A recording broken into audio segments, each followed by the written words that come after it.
So, welcome back to the second of the videos on sulfuric acid. Starting here with some general uses then, and sulfuric acid is a very important component in the production of fertilizers.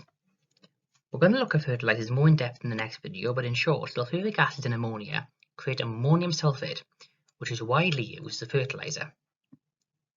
The following are also used uses of sulfuric acid, and of course, its use as an acid in acid-base reactions in both the lab and in industry is a further key use.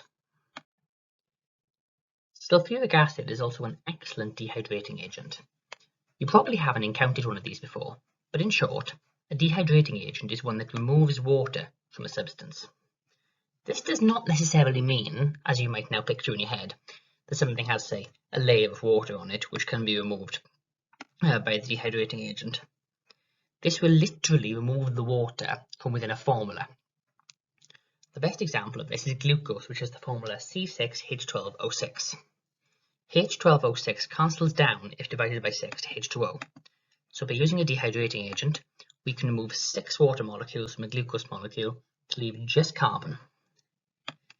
And this is actually a famous reaction you may have come across online before, but if you haven't, look up black carbon snake. There are plenty of videos of this happening, and it looks really interesting. Another example you need to know is the example of sulfuric acid being added to hydrated copper 2 sulfate. This is blue, but when concentrated sulfuric acid is added, the water is taken away, and we get anhydrous copper sulfate, which is white. A quick addition, in both these examples, the sulfuric acid has to be concentrated. While this is not a necessity for it to act as a dehydrating agent, using a concentrated form of sulfuric acid will work far better, and this should go without saying really.